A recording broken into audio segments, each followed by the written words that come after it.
Start with the lecture. हम सबसे पहले जो है ये कवर करेंगे कि लास्ट लेक्चर में जो हमने एक असाइनमेंट दी हुई थी, will be solving that and then further moving on with the today's lecture. So जी, असाइनमेंट जो थी it was part of partnership के लेक्चर की थी। उसमें 3 पार्टनर्स हैं, A B and C, and C जो है रिटायर हो रहा है उसमें से, पार्टनरशिप में से, and A and B will be continuing the partnership with the ratio of 3:2। ये पास पेपर 2000 CSS के 2014 के पास पेपर में से ये क्वेश्चन लिया गया था जो कि एज असाइनमेंट दी गई थी। So there is a balance sheet in front of you, it's self explanatory. अच्छा जी, इसमें एक जो है बिल BR, ये जो लिखा हुआ है इट इज़ बिल्स रिसीवेबल। ठीक है जी।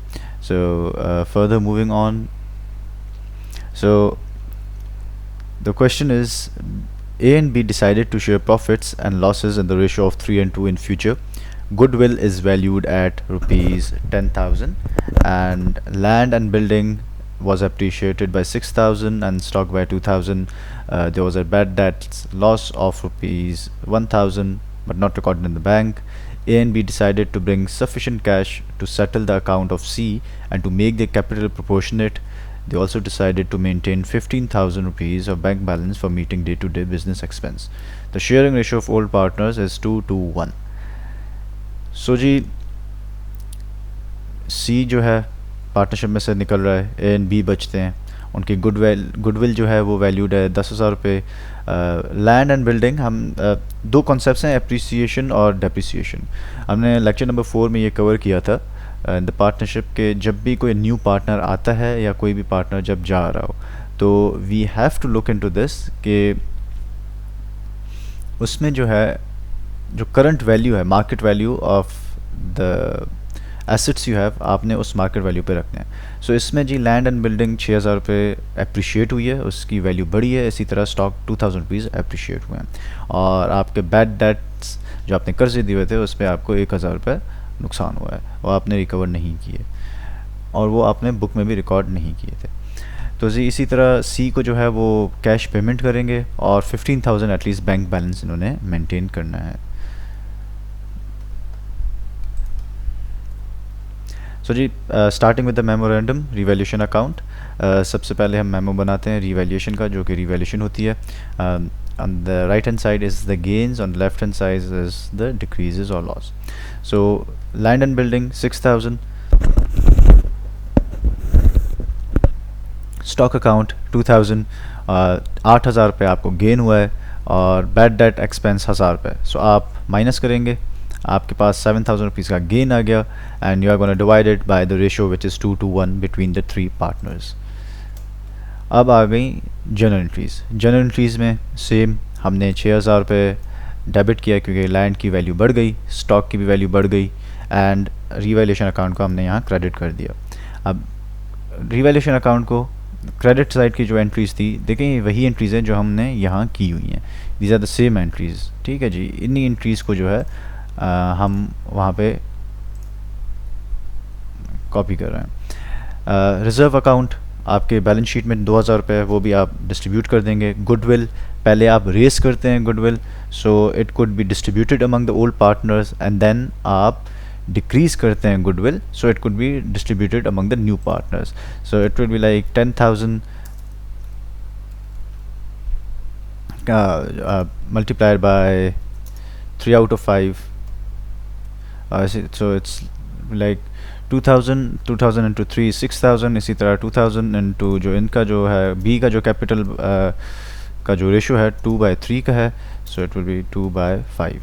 तो ये आपके पास ये वैल्यूज़ आ जाएंगी यहाँ पे। एंड कैश अकाउंट, अच्छा जी, अब देखें कैश अकाउंट ये हमने कैसे कैलकुलेट किया हुआ है। सबसे पहले तो सी का जो टोटल, हम यहाँ 15,800 रुपीज़ हम सी को पेमेंट कर रहे हैं। ठीक है जी, इसके अलावा बैंक में हमारे पास 10,000 रुपये हैं यहाँ पे, और इनको मेंटेन करना है 15,000, तो 5,000 वो, तो टोटल जो है 20,800। न्यू इन्वेस्टमेंट को भी आप प्रोपोर्शनेट 3/2 से आप डिस्ट्रीब्यूट करेंगे बिटवीन ए एंड बी। सो ये आपके पास आ गया कैश अकाउंट, जिसमें से आपने पेमेंट कर दी सी को 15,800। अब आ जाते हैं हम लेजर अकाउंट्स पे। Ledger accounts are self explanatory, but then again अगर कोई नई चीज़ है तो मैं उसको गो थ्रू कर लूँगा। बैलेंस ब्रॉट फॉरवर्ड 24,000 पहले ही कैपिटल इनका था अपना, गेन ए को इतना मिला है, गुडविल में से 4,000 मिले, रिजर्व्स जो थे 800 रुपीज़ और कैश जो वो लेकर आया है 14,000। सो जी गुडविल फिर डिक्रीज़ भी हुई है। सो 45,600 में से आप 6,000 माइनस करेंगे तो आपके पास ये वैल्यू आ जाएगी जो कि बैलेंस शीट में ए का कैपिटल करंटली बना हुआ है। इसी तरह बी का capital and we have C's capital as well. तो उसका जो भी टोटल पेमेंट हो रही है उसको हम पेमेंट कर रहे हैं 15,800 की। अब आ जाएं जी बैंक अकाउंट पे। आपके पास 10,000 रुपये बैलेंस था, आपने 15,800 रुपये पेमेंट करनी है। तो जी ये 20,800 जो हमने ये एंट्री यहाँ की हुई है, दिस वन, यहाँ पे बैंक अकाउंट इंक्रीज़ हो गया, एसेट्स इंक्रीज़ होंगे डेबिट साइड पे, और फिर 15,800 हमने पेमेंट कर दी तो बकाया आपके पास बच जाते हैं 15,000 which will be carry forward to the balance sheet. So this is a new balance sheet of the partnership. Land and building 6,000 पे इंक्रीज़ के बाद 36,000, स्टॉक 2,000 इंक्रीज़ के बाद 12,000 पे, और बैंक अकाउंट 5,000 इंक्रीज़ के बाद 15,000, and this is the partners new ratio. So जी that's pretty much it. Now we'll be moving on to our basic lecture of today, which is company accounts. Just give me a while.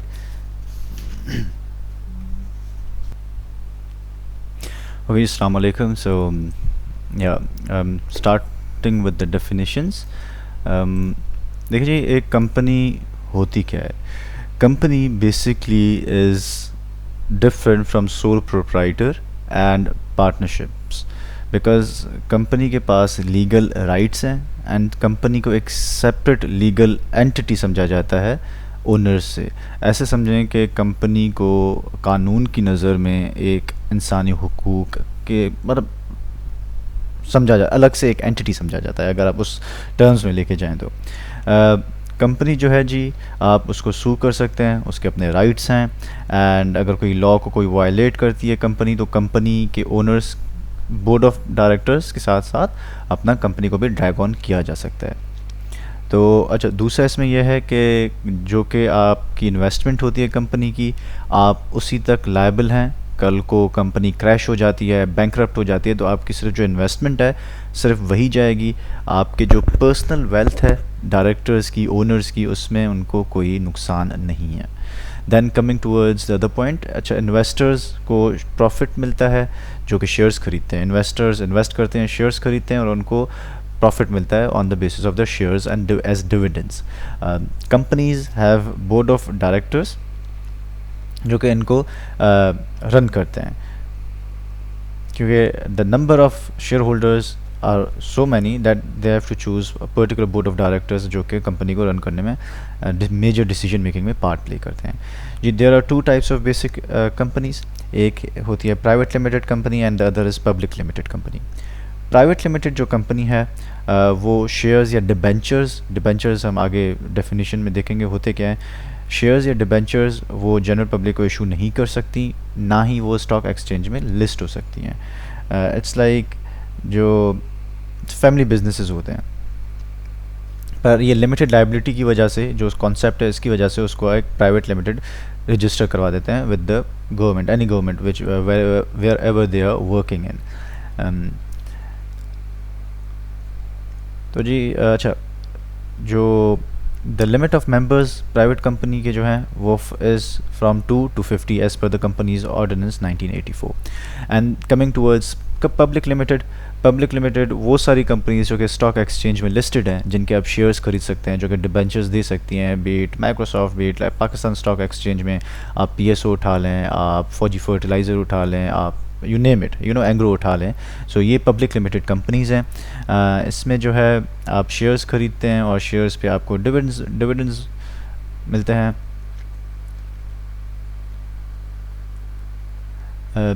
Again एक public limited company में जो liability है of a share holder is limited to the amount of the share capital, उससे ज़्यादा आप personal wealth आपकी नफ़े में नहीं जाएगी। And the limit of the members जो पब्लिक लिमिटेड के मिनिमम 3 एंड मैक्सिमम अनलिमिटेड। हाँ जी Why do we need accounting system for companies, or what is the accounting system of companies? ये accounting companies में is used as a tool to track obviously companies की जो transactions हैं and determine करना कि either we are having a gain or loss, और same वही generalise transactions होती हैं, लेजर्स आ जाते हैं, ट्रायल बैलेंस, एंड जो कि हम अकाउंटिंग साइकिल में चैप्टर नंबर 2 में पहले ही करके आ चुके हैं. फिर फाइनली फाइनेंशियल रिपोर्ट्स बनती हैं जैसे कि इनकम स्टेटमेंट और बैलेंस शीट. कंपनीज जो हैं वो फाइनेंशियल स्टेटमेंट्स रूटीन बेसिस पर पब्लिक को शाया करती हैं. You can go to any company's public limited company's website and you can like go into their financial statements, you can check them out. And उसके अलावा क्योंकि स्टेटमेंट्स वो external use के लिए होती हैं तो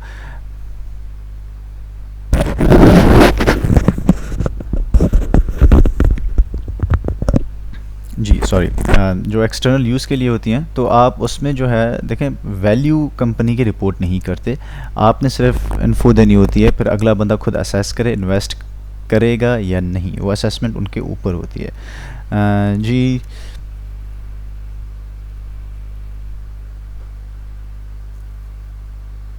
तो हम प्राइमरी रेसिपेंट्स आपके पास आ जाते हैं, owners, stock holders, board of directors, these people. And secondary recipients are competitors, customers, employees, labour organisation, investment analyst and etcetera वगैरह वगैरह. इसमें जी एक और बात है कि फाइनेंशियल अकाउंटिंग के जो रूल्स हैं वो कॉमन रूल्स उनको कहा जाता है IFRS international financial reporting standard, और generally accepted accounting principles GAAP, उनको फॉलो किया जाता है. बट हमने फर्स्ट चैप्टर में ये कंप्लीट किया था कि गैप US में फॉलो किया जाता है. पाकिस्तान में however there is IFRS along with the companies ordinance 1984. हमेशा याद रखिएगा कि local law supersedes international law और व्हाटएवर और एनी अदर लॉ. जी उसके बाद आ जाते हैं अकाउंट्स प्रिपेयर्ड बाय कंपनीज़.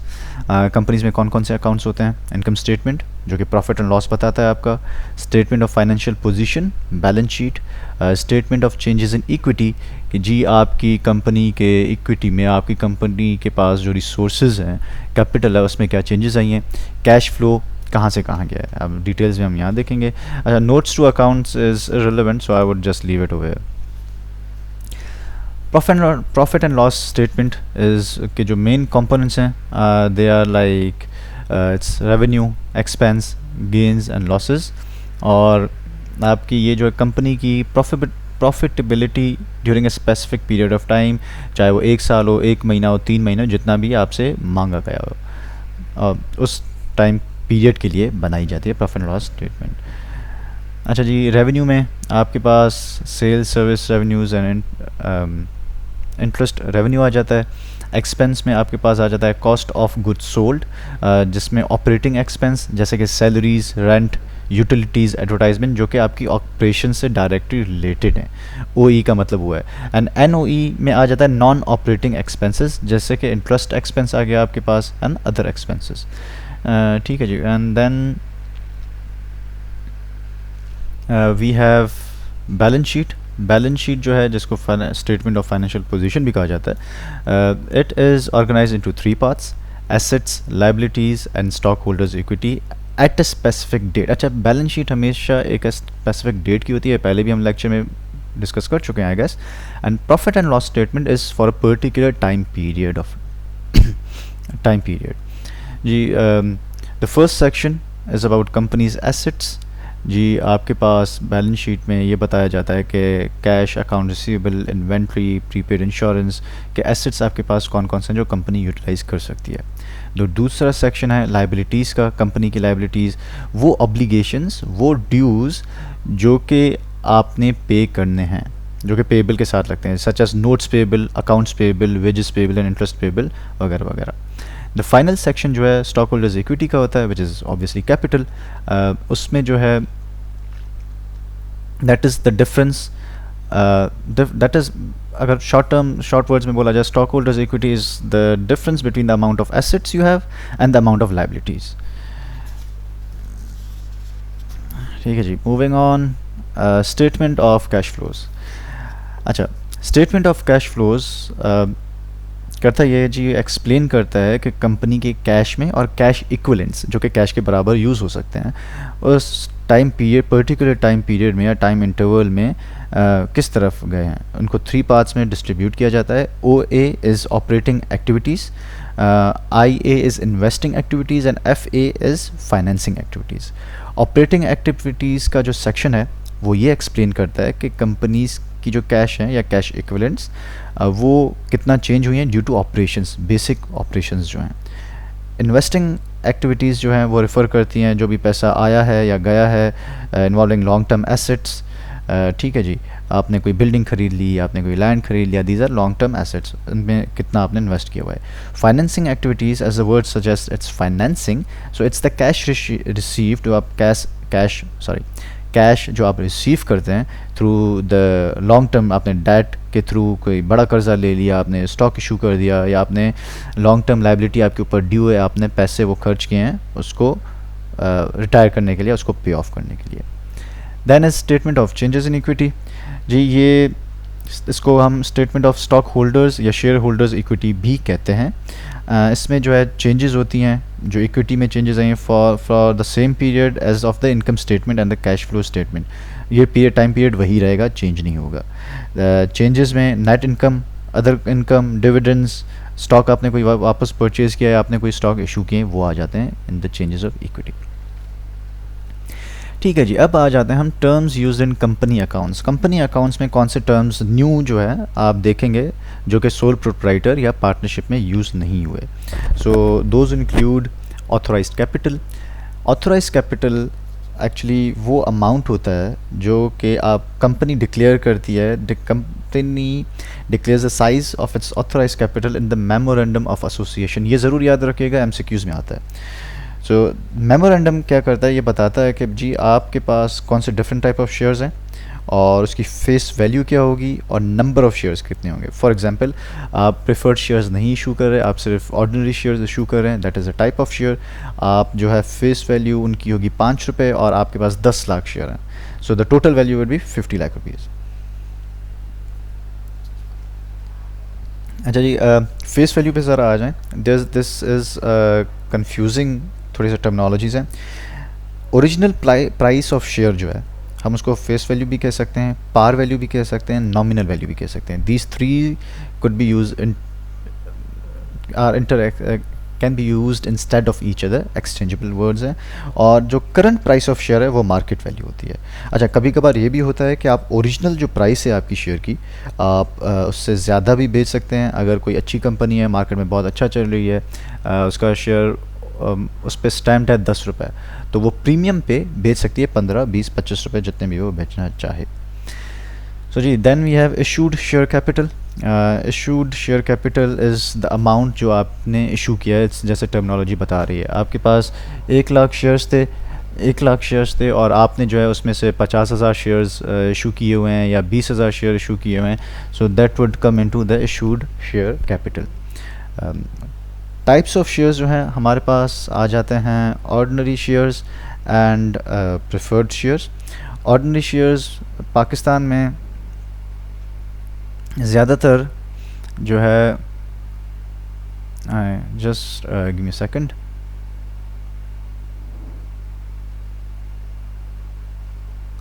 अच्छा जी, पाकिस्तान में ज़्यादातर जो है ऑर्डिनरी शेयर्स ही किए जाते हैं। इन्वेस्टर्स ऑर्डिनरी शेयर 2 चीज़ों के लिए ख़रीदते हैं, एक तो डिविडेंड्स और दूसरा कैपिटल गेंस। ठीक है जी। अच्छा, there are other terminologies as well जो कि यहाँ मैंने स्लाइड्स में नहीं की हुई मेंशन, विच इज़, या I need to tell you this. एक जो है फाइनल डिविडेंड्स, वो होते हैं जो कि टैक्स वैक्स काट के जो फाइनल प्रॉफिट बचता है and of the financial year में आप फाइनल डिविडेंड्स देते हैं। ठीक है जी। अब वो बोर्ड की मर्ज़ी होती है, बोर्ड ऑफ डायरेक्टर्स की, वो डिविडेंड्स देना भी चाहें या वो जो है री इन्वेस्ट करना चाहते हैं for more profit in the company. So वो शेयर होल्डर्स, वो डिविडेंड्स रहते हैं, remain part of share holders equity के हिस्सा ही रहते हैं। तो जी, उसके बाद फिर आ जाता है इंटरिम डिविडेंड्स। कुछ कंपनीज जो हैं डिविडेंड्स जो हैं शेयर होल्डर्स को फाइनेंशियल ईयर के दौरान कमिट कर देती हैं, जबकि एनुअल प्रॉफिट अगर डिटरमाइन नहीं भी हुआ तो हम उसको इंटरिम डिविडेंड्स कहते हैं, और वो जो है इन एडिशन किए जाते हैं फाइनल डिविडेंड्स के। So whenever you see interim dividend in the balance sheet और in the trial balance, sorry in the trial balance in the question, तो आपने वो पे ज़रूर करने, पे ऑफ करने हैं। ठीक है जी।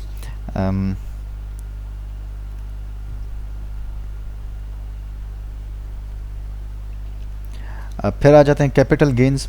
कैपिटल गेंस तब बनाए जाते हैं जबकि आपने एक शेयर ख़रीदा हुआ है 5 रुपये का in the market and you are selling it for higher price initially paid for them. So और डिपेंड करता है कंपनी कितनी स्ट्रांग है या नहीं। कंपनी कभी भी जो है हायर प्राइस से वाई प्रीमियम के नहीं कर सकती, वो लोगों के अपने मुफाद के लिए होता है। You know the people working in the stock exchange would have an idea about it. Voting right, each ordinary share जो है एक वोटिंग राइट आपको दे देता है, जो कि एनुअल जनरल मीटिंग में यूज़ होते हैं। फिर आ जाते हैं जी प्रेफरेंस शेयर्स। प्रेफरेंस शेयर्स जो है प्रेफर्ड शेयर्स भी जिसे बोला जाता है, हमारे पाकिस्तान में बहुत कम इस्तेमाल होते हैं क्योंकि इसमें नो वोट है और नो इन्फ्लुएंस। तो अगर वोट नहीं है तो आप पॉलिसी पे इन्फ्लुएंस नहीं कर सकते हैं। पर इसमें ये फ़ायदा ज़रूर है कि आपका जो है the dividend on the preference shares is fixed as a percentage of the nominal value of the preference shares. तो उस पर आपको फिक्स्ड परसेंटेज एनी हाउ मिलेगा। अगर एक साल आपको कंपनी नहीं देती तो दूसरे साल नहीं देती, तीसरे साल नहीं देती, तो 3-4 साल का इकट्ठे आपको देना होगा। The company its due on them. जी अब some other terminologies, capital reserves and revenue reserves. So जी रेवेन्यू रिजर्व्स जो हैं वो ट्रेडिंग प्रॉफिट्स जो आप अर्न करते हैं कंपनी एक पीरियड ऑफ टाइम के ऊपर, जब टैक्स उसमें से कट जाए, और कंपनी जो है चूज़ कर सकती है to allocate reminder profit as dividends, जैसे मैंने बताया था बोर्ड ऑफ डायरेक्टर्स के ऊपर है, और retain within the company. अगर रिटेन कर रही है तो आप उसको रेवेन्यू रिजर्व्स के नाम से बोला जाता है।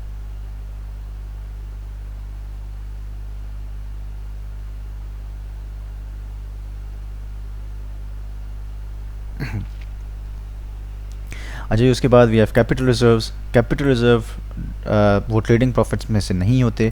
फॉर एग्जांपल वो बैलेंस शीट के जो चेंजेस हैं उसमें से आपने उसमें 2 तरह के कैपिटल रिजर्व्स होते हैं। एक is known as revaluation reserve, हम इसको इस तरह कर देते हैं so it's like easier, and other is share premium. So जी रिवैल्यूएशन रिज़र्व जो है वो IFRS की एक रिक्वायरमेंट है कि जी जो भी फिक्स एसेट आपके bye the end of the year आपने चेक करना है कि रीवैल्यू हो रहा है या डी वैल्यू हो रहा है, जैसे कि हमने पार्टनरशिप में किया था। बट पार्टनरशिप में आप सिर्फ तब करते हैं जब एक नया पार्टनर आ रहा है या इट्स ज्वाइनिंग और रिटायरिंग, और अगर कोई if there is a death of a partner. So in revaluation reserve when you revalue your assets and say suppose 10,000 का एसेट है वो 15,000 का हो गया, तो आपने बैलेंस शीट में on the left side assets वाली साइड तो 5,000 बढ़ा दिए। You have to balance it. Right hand side का क्या होगा, तो फिर उसमें जो है आप रिवैल्यूएशन रिजर्व के नाम से एक अकाउंट, उसको रेमेडी करने के लिए एक रिवैल्यूएशन रिजर्व का अकाउंट क्रेडिट साइड पे भी इक्विटी सेक्शन में बनाया जाता है। जी then we have share premium. जबकि जो कंपनीज़ हैं अपने शेयर्स अपने हिसाब से इशू करती हैं और स्टेजेस में, तो कभी कभार ये भी होता है कि जी इफ़ जैसे कंपनी बहुत, मैंने पहले जैसे बताया कि वेल स्टैब्लिश्ड है और मार्केट वैल्यू ऑफ कंपनी की बहुत ऊपर जा चुकी है, तो जी वो कंपनी ये करती है कि शेयर जो है एक premium price which means higher price from the original value पे सेल करती है। फॉर एग्जांपल अब एक शेयर की face value is ₹15 but it is issued at ₹20, ठीक है। तो जी 15 रुपीज़ जो है वो आपके शेयर कैपिटल में जाएंगे, बाकी जो 5 रुपये ऊपर आपने लिए हैं वो शेयर प्रीमियम के अकाउंट में दिखाए जाएंगे, जो कि कैपिटल रिजर्व है इटसेल्फ। फिर जी आ जाता है loan capital. Loan capital is basically the long term finance, the money needed for at least 1 year which can extend up to 10 years, and उसमें 2 तरीके हैं आप लोन कैपिटल में, अच्छा 2 से बल्कि या एक जो है लोन्स हैं, लोन्स जो है आप फाइनेंशियल इंस्टीट्यूशन से ले सकते हैं, बैंक से और फाइनेंसिंग कंपनी से। अब इसमें भी आपके पास ये हो जाता है कि जी आप जब एक सिक्योर्ड लोन्स होते हैं, एक अनसिक्योर्ड होते हैं। सिक्योर्ड लोन्स वो होते हैं जिसके अगेंस्ट आपने कुछ चीज़ दी हुई हो, कोई एसेट दिया हो लोन के अगेंस्ट। अनसिक्योर्ड लोन में आप कोई भी चीज़ अगेंस्ट उसके प्रॉमिस नहीं करते। तो जी this is a definition you might be interested in, क्योंकि हो सकता है एमसीक्यूज़ में आ जाए। जी फिर आ जाते हैं डिबेंचर्स। डिबेंचर भी एक पीस ऑफ पेपर होता है शेयर की तरह, बल्कि it is a long term loan जो कि शेयर की तरह ही होता है। कंपनी इंडिविजुअल इन्वेस्टर से उनको डिबेंचर्स देती है कि जी इट्स अ प्रॉमिसरी नोट कि जी हम आपसे इतने पैसे ले रहे हैं और दिस इज़ अ डिबेंचर। ठीक है जी। डिबेंचर का फ़ायदा क्या होता है कि उस पर एक फ़िक्स्ड इंटरेस्ट आपको मिलता है, जो कि फ़िक्स होता है। जो डिबेंचर जिसके पास भी होगा, जब वो मेच्योर होता है at the end of the date, redemption date जिसे बोला जाता है या रीपेमेंट डेट, उस दिन आपको जो इनिशियल अमाउंट आपने दिया हुआ है वो भी आपको वापस मिलता है।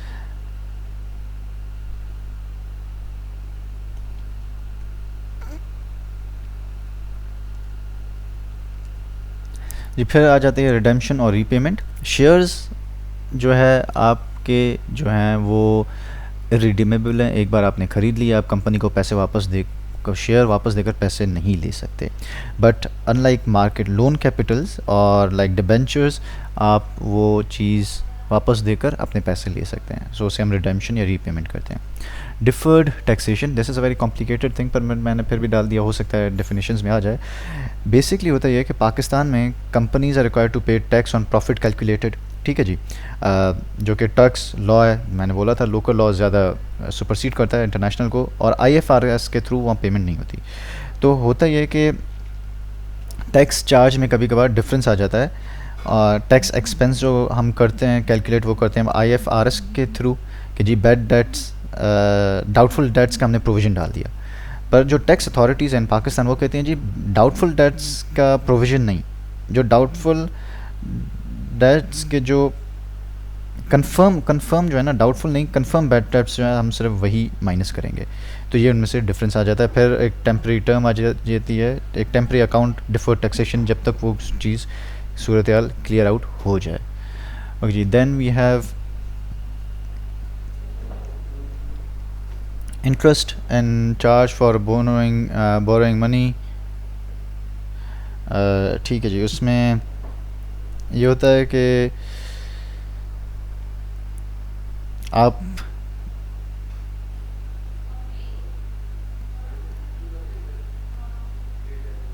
अच्छा सॉरी, इंटरेस्ट जो है, आपने पैसे लिए किसी से उधार, आपने उस पर इंटरेस्ट देना है। It is very common term.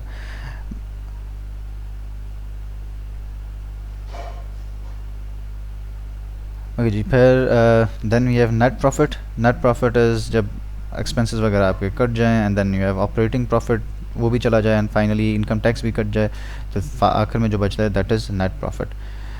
Then we have transfers to revenue reserves. होता यह है कि all the revenue reserves are available for distribution as dividends to share holders. ठीक है, ये हमने पहले कर चुके हैं कवर। बट कंपनीज कभी कभार प्रॉफिट्स अपने पास रख देती हैं, जिसको जब वो एक्सपेंड करना चाहें या कोई नया प्रोजेक्ट स्टार्ट करना चाहें, obviously they can't go on giving dividends and start a new project, they need the money. इसी वजह से वो प्रॉफिट अपने पास रखती हैं, जो कि रेवेन्यू रिजर्व्स के नाम से जाना जाता है। ओके जी। So coming towards practical. अब ये आपके सामने एक ट्रायल बैलेंस दिया हुआ है रिको फीको प्राइवेट लिमिटेड का। PP is plant, property and equipment, and any other thing which I haven't discussed, audit fee, insurance premium, carriage, bad debts। ये देखें interim dividend। so कंपनी ने पहले इन बिटवीन ही प्रोविजंस किए हुए कि हम 4 लाख रुपए देंगे। So by the end of the day हम जब भी इसको करेंगे तब you have to like take it out। then accumulated depreciation है PPE की 5,20,000। okay, provisions for bad debts, return earnings, dividend payable। okay, ठीक है जी। issued capital ठीक हो गया। अच्छा, इसमें से मैं आपको हर चीज़ बता चुका हूँ।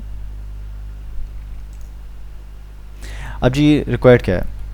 ये कह रहा है कि अच्छा एडजस्टमेंट्स हैं इसमें कुछ, उसमें लिखा हुआ है कि provide depreciation at 10% using straight line method of depreciation against PPE, postage and delivery expense amounting to 15,000 are payable. ठीक है जी, एक पेएबल अकाउंट हमने बनाना पड़ेगा। ऑफिस रेंट 9 महीने का 9 of for 9 months was paid as advance on 1st April. और जी 1 months electricity bill ₹12,000 was due. And then one company provides 10% on debtors for bad and doubtful debts. Closing stock stood at 1.6 million and directors have proposed dividend ₹2 per share. अच्छा, director कह रहा है कि जी जो भी हमारे पास एंड में बचेगा हम जो है एज डिविडेंड ₹2 पर शेयर के हिसाब से डिस्ट्रीब्यूट कर देंगे। I guess I should write this down insert हाँ एक स्लाइड डाल देते हैं यहाँ और so it's okay. The first is provide depreciation at 10% on PPE,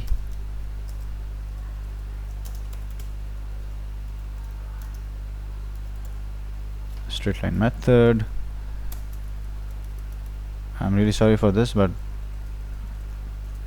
ये करना पड़ता है। postage and delivery expense at 15,000 payable। मैं शॉर्ट में ही लिख रहा हूँ। Office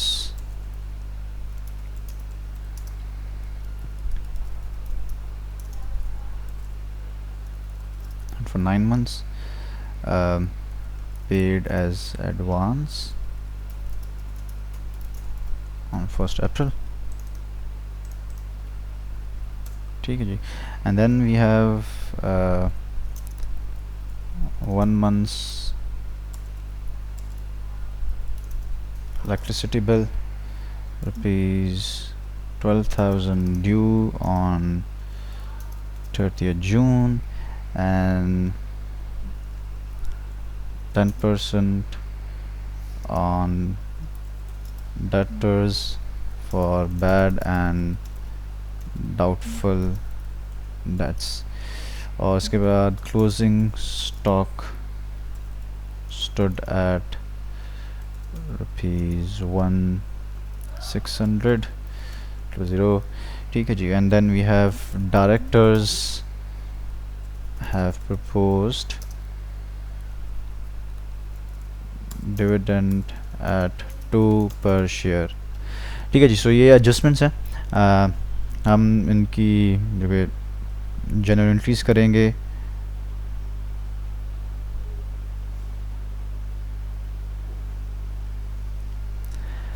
and will move on. Okay जी, ये आपकी हमने यहाँ की हुई है। First will make the income statement which is sales. 3 million की सेल्स है हमारे पास। कॉस्ट ऑफ गुड्स सोल्ड हमने माइनस किए। ओपनिंग स्टॉक था 1.2 million. Purchases and then less closing stock, the difference is 1.1 million हमने माइनस किया। We have 1.9 million. ठीक है जी। ये है GP is gross profit less expense. Administrative expense फिर हम माइनस करेंगे। OS is office salaries. OR is office rent. Furniture repair is 82,000। अब देखें ऑफिस रेंट जो है यहाँ पे 4,80,000 रुपये पहले दी हुई है। यहाँ पे हमने 160 दी हुई है। वो मैं वर्किंग नोट्स में बताता हूँ why we have like done that जी। Then we have furniture repairs जो एक्सपेंस है 82,000। Electricity EB is electricity bill 49,000 and insurance premium expense 52,000। इसी तरह सेलिंग एंड डिस्ट्रीब्यूशन के एक्सपेंसेस हमने माइनस कर दिए। Carriage outward, advertisement expense, bad debts, postage and delivery, other expense, audit fees, travelling expense, depreciation expense. So financial charges भी हमने उसमें से माइनस कर दिए। And then we are left with 6,94,000 जिसमें से हम फाइनली माइनस कर रहे हैं 2,08,200 जो है 30% जो कि इनकम टैक्स का रेट है फॉर कंपनीज। वो इसमें नहीं दिया होगा। You have to learn it, it can change whenever you are appearing for your exam. आप देख लीजिएगा कि उस साल का करंट जो टैक्स रेट है वो क्या है।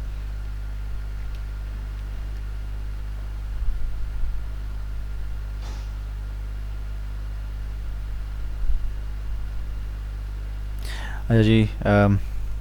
सो वर्किंग नोट है हमारे पास एक बैड डेट्स का। देखें जी, ट्रेड डेट्स जो हमारे पास थे, जो हमने उधार लोगों की तरफ है हमारे ट्रेड के, वो हैं 5 लाख रुपए। ठीक है, हमारे पास इसमें था पॉइंट नंबर 5 था कि company provides 10% on debtors for bad and doubtful debts. Provision at 10% बनेगा 50,000। ओपनिंग बैलेंस जो है या प्रोविजन जो हमारे पास इसमें पहले ही दिया हुआ है 50,000 रुपीज़, मतलब जो है ना बैड डेट्स बन रहे हैं, पर आपके पास ट्रायल बैलेंस में पहले ही 30,000 रुपीज़ पहले ही है। ठीक है, तो आप उसमें से ओपनिंग बैलेंस या प्रोविजन जो है आप माइनस करेंगे 30,000 रुपीज़, जो बाकी 20,000 rupees you will be adding it over there.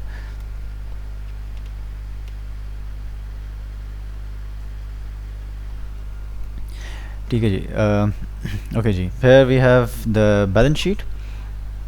Balance sheet is quite self-explanatory. If there is something, I will try to like tell you about it. But I guess there isn't. ऐसी कोई चीज़ तो है नहीं। Revaluation reserve, retained earnings 395,800।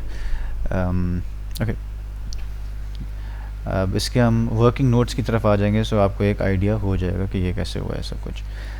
जी, अब पहले तो trade dates हमने यहाँ कितने दिए हैं, यहाँ दिखाए हैं 4,50,000। वो क्यों? 5 लाख था, ठीक है जी, और ट्रेड डेट्स पे 10% गया, 50,000 चला गया, तो बाकी बचता है 4.5 लाख रुपये। वो हमने यहाँ बैलेंस शीट की फ़िगर हमने लेकर आ गए।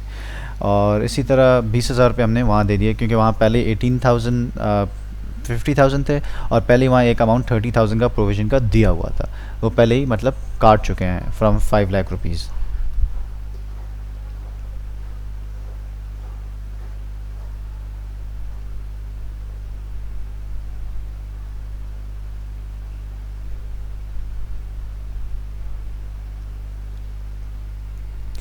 ओके जी, देन जो ऑफिस की प्रीपेड रेंट थी 4,80,000 रुपीज़, वहाँ हमने दिखाई हुई थी।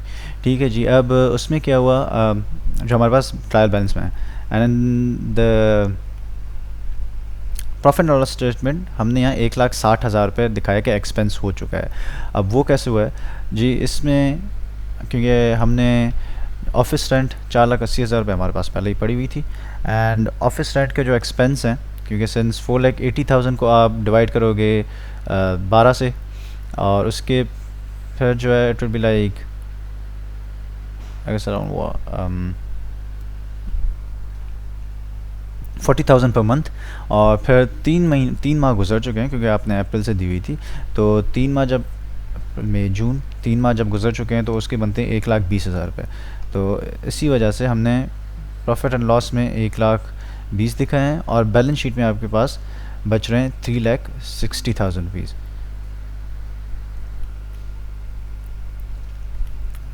Office rent, okay sorry, it's 1,20,000, my bad. So yeah it's मतलब एक तरीके से अच्छा होता है कि बंदा चेक करता चले उसके साथ, because you never know what mistakes you are making.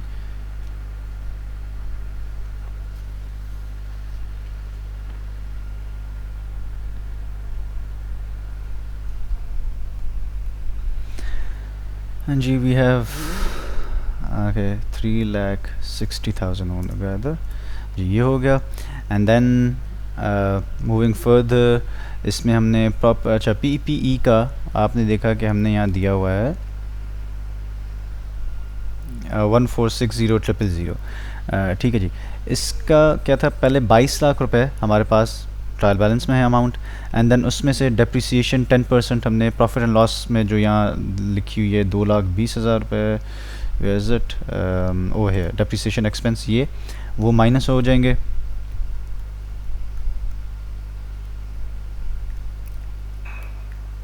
Okay चले, मैं आपको इस तरफ ही लेके आ जाता हूँ स्टार्ट। जी हाँ, माइनस हो जाएंगे, तो आपके पास बचते हैं 2,20,000 वो, और उसके अलावा अक्यूमुलेटेड डेप्रिसिएशन करंट ईयर की 5,20,000 है। सो 5,20,000 प्लस 2,20,000 इट वुड बी 7,40,000, और 7,40,000 जब आप 22 लाख में से माइनस करोगे तो आपके पास बचते हैं 1,46,000,000। That's pretty much it. And then what else do we have over here, postage and delivery expense payable, ठीक है जी, and current tax payable, सो अच्छा, स्टेटमेंट ऑफ रिटेन्ड अर्निंग्स, अब आ जाएं इधर। बैलेंस हमारे पास पहले था ट्रायल बैलेंस में 3,10,000, 4,85,800 का हमारे पास प्रॉफिट आया है। उसमें से फिर हमने इंटरम डिविडेंड जो मैंने आपको बताया था वी हैव टू पे इट, 4 लाख रुपए हमने वो भी माइनस कर दिया।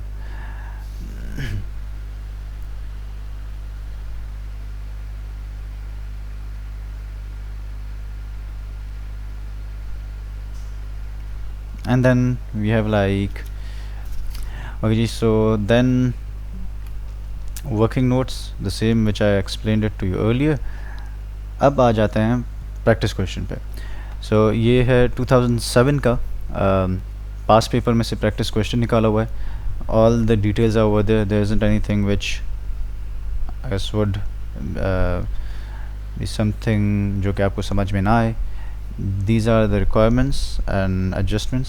so this was a pre-recorded lecture, और इसमें जो भी आपके पास questions हैं write them down in the comments section, or I will try to make a follow-up video on this lecture part 2 जिसमें मैं questions answer करूँ, या फिर as usual जो new lecture होगा lecture number 6, तो उसमें जो है मैं पहले इसकी जो सोल्यूशन है वो देंगे, उसके बाद I will answer those questions and then we will move on to lecture number 6।